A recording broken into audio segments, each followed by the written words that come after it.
Sunlight spills through the cafe door. Mic goes live like it's done before. 9 years deep in these mountain towns, we brew the truth, not just sit around. I came for a visit, then stayed for the view. But the soul of this place, it just pulls you through. Mornings in Finlandia, nights in Salento. Life don't move fast, but man, it's full tempo. This ain't a pitch, it's real as it gets. From lost bags to love and bureaucratic regrets. No script here, just the sound of real lives told live every week under Colombian skies. It's coffee time lived from the heart of Quindío, where the screen fades out and the real stories flow from expats who landed and locals who guide. We laugh, we vent, we cry, we ride. It's not about views, it's about the vibe. Just raw conversation, live and alive.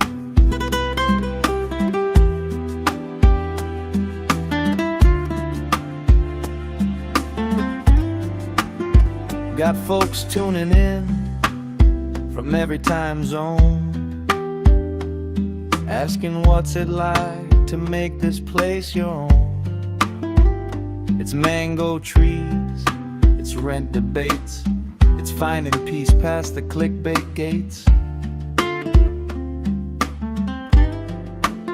Some days we talk visas, some days we just breathe and sip dark roast while the valley grieves through mudslides, marches, markets, and mess. We show up with stories, no more, no less. It's coffee time lived, not just a name on a screen. It's 9 years of mornings and everything between. No hype, just heart and a decent brew. A place for the honest, the warm, the true. Not selling dreams, just sharing the ride from right here in Quindío live.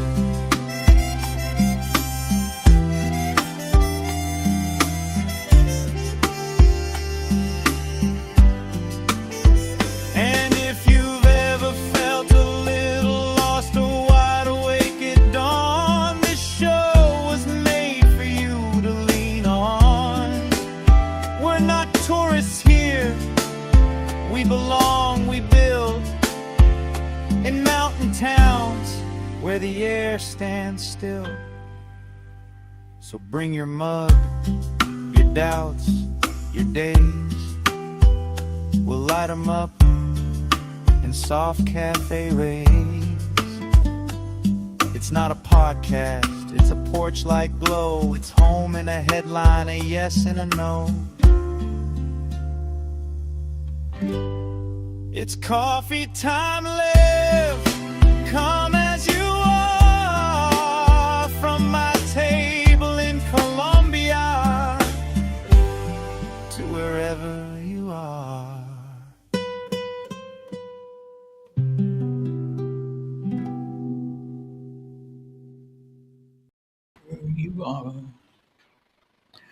Welcome back to the channel, Grand Colombia, and welcome to another Coffee Time Live. But this is a special edition because it's Friday.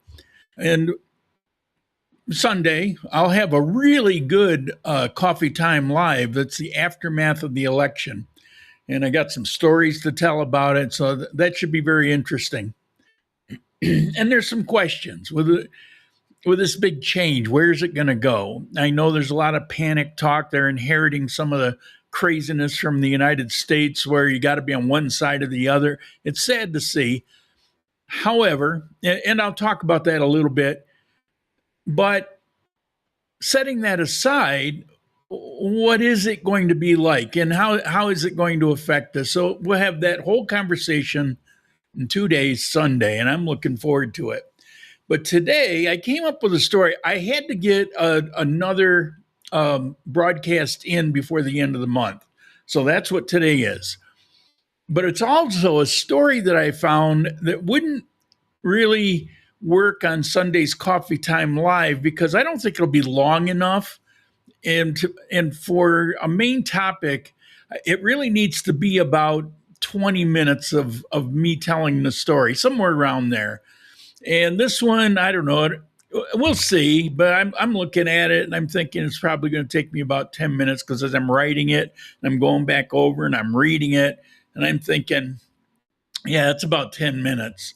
But we'll see. We'll see how it goes. Uh, part of this story, I doubt anybody who sees this video ever knew. And that includes my Colombian viewers.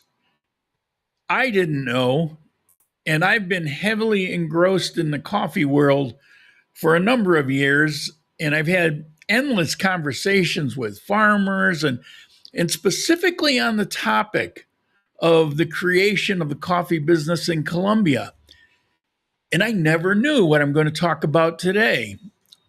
But it's there, it's documented, it's very interesting, and I have no idea why it isn't better known. So we're going to get to it now. Who's here? I got a few people here, not many. These are unscheduled times. It's people just have to either stumble on it by accident because you don't know ahead of time, and I get that. Okay, so let's get to it. Long before coffee was an everyday staple, it was a restricted global secret. Originally, it was native to the cloud forest of Ethiopia, and the coffee plant was smuggled first into the Arab world, and then it made its way to Europe in the 1600s, mostly by French merchants and some royal botanists. When I say royal botanists, I mean a king and queen of a particular country would designate the royal botanist to go get the details, go find out, get samples of this stuff that we're hearing about. So a very minuscule research approach to this, but the French had caught on to this early. And as much as I don't want to give France credit for anything, you have to. If it wasn't for the French merchants who at scale brought not just coffee, but coffee plants in particular to the New World, it wouldn't be a market that it is today. But at first, it was strictly a luxury for the aristocracy, partly because it was rare. European kings and wealthy merchants sipped it from their porcelain cups in exclusive salons. But the 1800s were coming up, and the Industrial Revolution fundamentally changed the world. We all know that. And populations changed rather rapidly from the farms to the cities. Everybody was moving to where those jobs were. And workers were thrown into factories to run heavy machinery for up to 14 hours a day. Suddenly, the world didn't need coffee as that exotic luxury. It needed coffee as a survival tool. People desperately needed a legal, reliable way to stay awake, alert, and efficient in this somewhat brutal industrial age. And demand exploded across the United States and Western Europe. To show you how dangerous it is, I'm going to tell you a story about my stepbrother. A short interlude here. When he was 18 years old, he got a job in a cardboard factory, and this was in Canandaigua, New York. That's on Canandaigua Lake. It's in the Finger Lakes. And his job was to take a sheet of cardboard and place it into this machine where these two walls would slam into it. And it had in a certain pattern these essentially knife blades. So it would go in and it would cut that cardboard. And then he would take with the other hand, take the cardboard sheet out already cut. And every so often, he would have to reach in and brush off the pieces of cardboard that would pile up. Old machine. So he had to do that. But the machine worked slow enough, it wasn't a problem. So he'd have this rhythm. And he did that day after day after day, week after week. And what happened was, he says that he kind of went out late that night and maybe had a few too many drinks. He came in a little hungover and a little late. And because he was a little late, he was not aware that it had been announced that they were turning the machines up a little bit faster. So he's there putting himself into that routine, certain rhythm that he built up over the weeks and months that he'd been doing this. And when you went to brush the cardboard out, it all came a little too fast, and these knife blades closed down on his arm. At 18 years old, he ended up here not having this. So he had this stump for the rest of his life, and made jokes at the hospital about wrapping it up. He liked fresh meat, and he was kind of sick. Well, I think it ran in the family. So that's the industrial age. And you didn't want to be dozing off running this equipment, and drugs aren't necessarily legal or available, but this coffee thing, what a great way, if you got the right caffeine content. That stayed in the United States even to this day. That mentality where coffee is, the whole point of it is to be as strong as possible and carry a kick and keep you awake. So we all know where we are now, right? All of a sudden, you have this massive demand for coffee that didn't exist before. And this came to a head around the 19th century. Well, I don't want to get ahead of myself. To Olga, how you doing? Video's not working at all. The screen is black. Can you hear me? I probably should have looked at this sooner. Can you hear me? So let me look here. Toggle availability. Nope, availability is there. Let's see. Let's see what I can find. I'm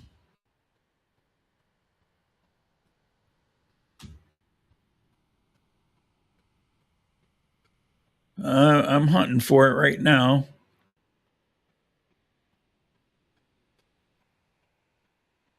Audio is perfect. Okay. So let me, I'm calling it up now. Yes, I can hear you. Screen is black. Why the hell would it be black? All right, let me look. I've got it's streaming, and obviously you can hear me. I've got the camera on, and it's on in the right place. Oh, let's see. Come on, let's help me out here.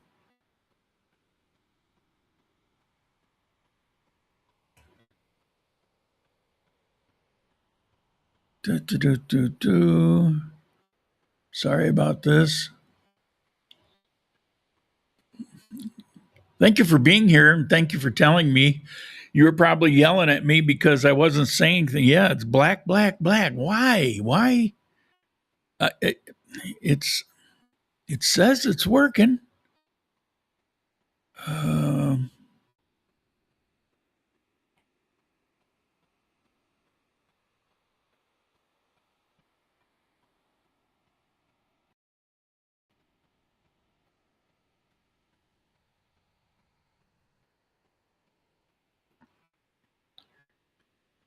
okay, now I got it on. It's frozen.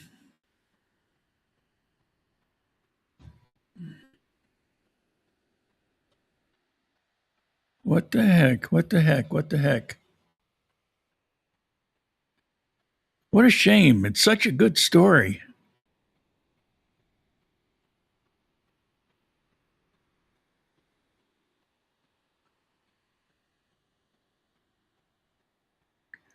Still black screen.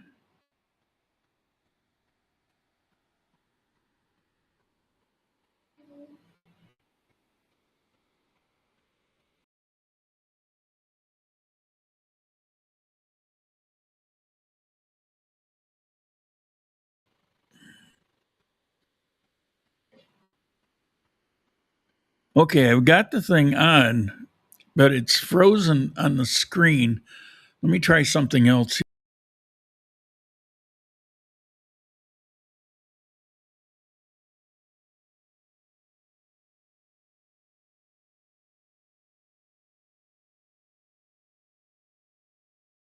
Back in here.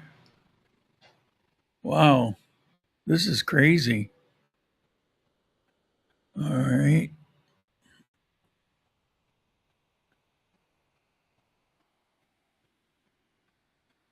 Do, do, do, do, do, do.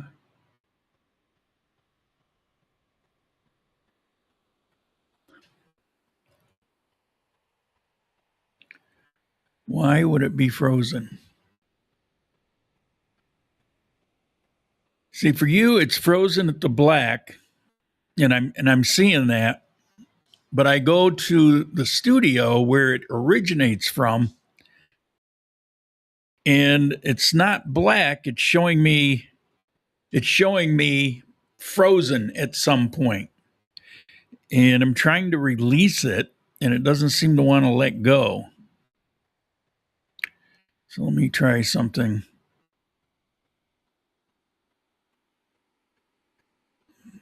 All right, I'll try a different camera. See what happens there. Do do do do do do.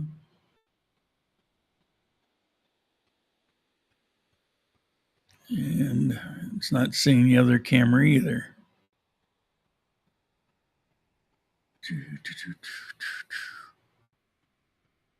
Oh my God.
So let's add the stage.